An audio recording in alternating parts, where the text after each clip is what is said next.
Petit Diable, qui est un film dans lequel il ne joue pas, mais qu'il a réalisé. Moi, petit journaliste ébloui, je vous parle il y a 30 ans, j'avais les yeux ouverts comme des billes de loto, et j'ai vu arriver Brialy, m'attendant à trouver quelqu'un d'épouvantable, tyrannique, capricieux, la couleur des rideaux n'allait pas, la voiture... J'ai vu un être exquis, au-delà de l'exquis, il y a exquis, il y a au-delà de l'exquis. Quand il est arrivé, il s'est installé, comme je le fais face aux spectateurs, il a été un enchantement drôle, malicieux. Il y avait une époque, vous savez ce qu'il apportait avec lui, et c'est à ça que j'ai voulu rendre hommage, les années 60 qui ont disparu, il avait apporté la grâce. C'est quelqu'un qui était il parlait en français avec des mots choisis, il accordait les imparfaits du subjonctif, comme il aurait fallu que nous le fissions, bien évidemment. Il était un enchantement, il avait des histoires anecdotiques, il était partout. Il était ami avec Edith Piaf, il avait été dans le boudoir de la duchesse de Windsor, il connaissait Jacqueline Kennedy, il avait accueilli Romy Schneider chez elle, il avait été le meilleur ami de Bardot, il les connaissait toutes et tous. Il avait chaque fois une histoire qui était drôle, qui n'était jamais méchante, jamais acide, jamais cruelle. Parfois, c'était quand les gens n'étaient pas très bien, c'était pas très bien aussi. Mais, et puis, vous savez, alors, il aimait tellement son métier, j'avais adoré ça. Au lieu de faire comme font certains acteurs qui sont allés acheter des chaînes de supermarchés pour vendre des steaks panés ou des choses comme ça, lui, il avait acheté un théâtre. Il avait acheté un restaurant. C'est le restaurant de tout Paris, enfin de tous les acteurs de Paris. Vous jouiez au théâtre, alors qu'à Paris, à Fontvieille, je ne sais pas, mais à partir de 10h du soir, 11h du soir, c'est pas toujours facile de dîner. Tandis que là-bas, c'était ouvert jusqu'à 1h du matin. Tous les gens qui jouent au théâtre arrivaient le soir. Il y avait Marlène Dietrich qui dînait, il y avait Jeanne Moreau, Pierre Cardin. À chaque table, c'était un enchantement. Brialy, c'est un tourbillon de grâce, d'enchantement, de délices, de rêve. Et moi, pauvre petit bourricot, j'en reviens à mon histoire, je vois arriver cet être de lumière exquis, mais j'adorais surtout le français qu'il parlait. C'était drôle, on l'aurait construit à Versailles, on aurait créé un cours à Versailles, qui s'enlève. Et alors donc, je n'ai eu qu'un rêve, c'est de le retrouver, en tout bien tout honneur, il va sans le dire, Brialy. Et après, Midi m'a envoyé en poste à Paris. Et quand j'étais en poste à Paris, donc je n'ai pas tardé à rentrer dans un magazine, dans un journal, pardon, qui s'appelait Libération. Et je faisais la critique de théâtre dans Libération. C'était une époque où il y avait des attachés de presse qui nous disaient, venez voir le spectacle, écrivez des méchancetés, écrivez des rosseries, écrivez n'importe quoi, mais pourvu qu'on soit dans Libération, à l'époque, il y a 30 ans, 25 ans, Libération faisait la pluie et le beau temps, il fallait être dans Libé, même pour dire que c'est un spectacle épouvantable, mais il fallait être dans Libé. Et alors moi, je suis allé voir le théâtre de Brialy, qui s'appelait le théâtre des Bouffes Parisiens, rue des Mathurins, pas rue des Mathurins, pardon, rue Monsigny, et puis j'ai vu les spectacles de Brialy, c'était pareil, il était sur scène comme il avait été à Montpellier, drôle, disert, cultivé, malicieux, un enchantement. J'ai dit du bien des spectacles de Brialy. Du coup, on est devenus, j'étais convoqué à Libération d'ailleurs pour savoir si j'étais pas un ami, un amant ou quoi, parce que c'était plus suspect dans Libération.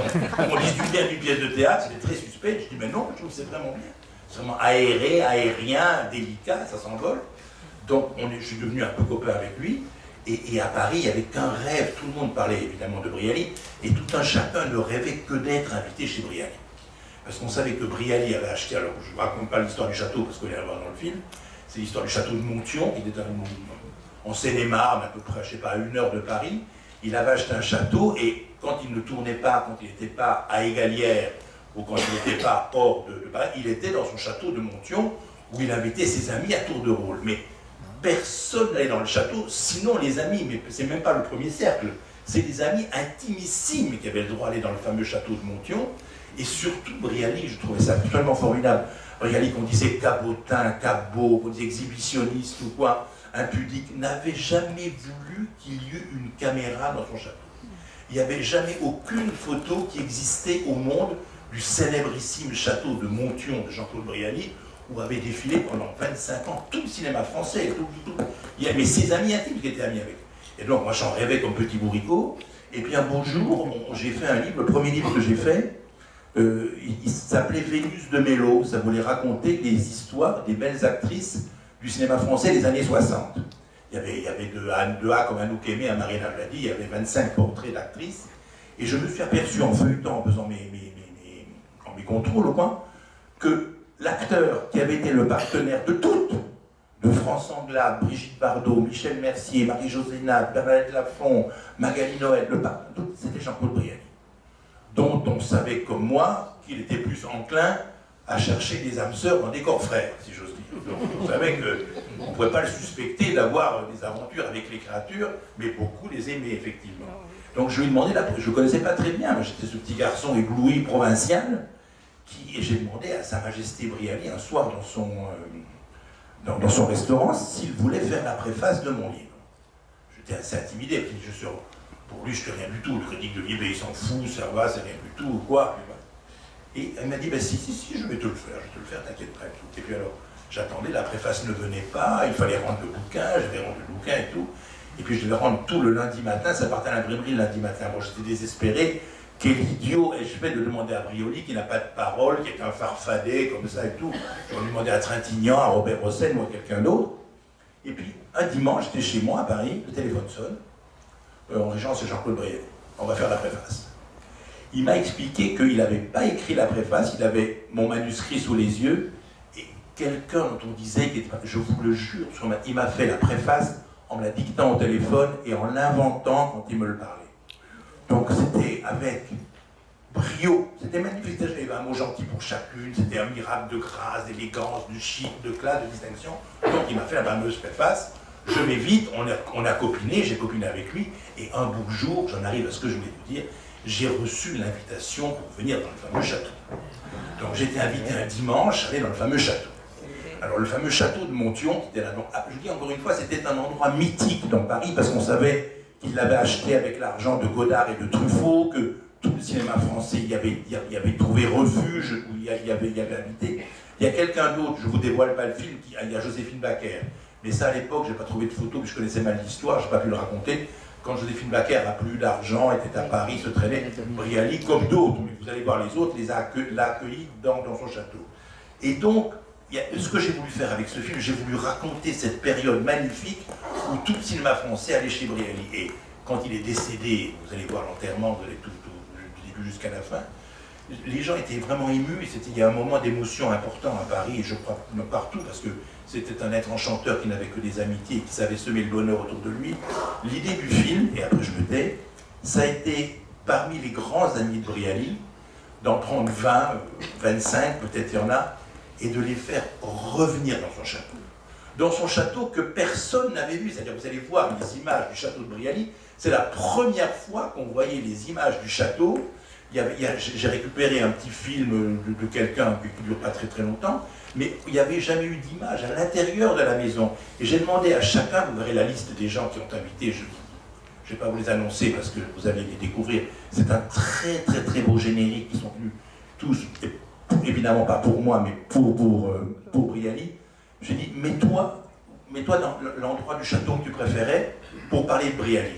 Et vous allez voir ce carrousel d'acteurs, d'actrices que vous connaissez, que vous aimez tout, qui ont réinvesti le château alors que Brialy était mort, c'est qu'il est mort en 2007, il était décédé, il avait été enterré, et il avait un compagnon, il vivait avec un garçon qui s'appelle Bruno Fink, que les gens des Galières, Christine Antette connaissaient particulièrement.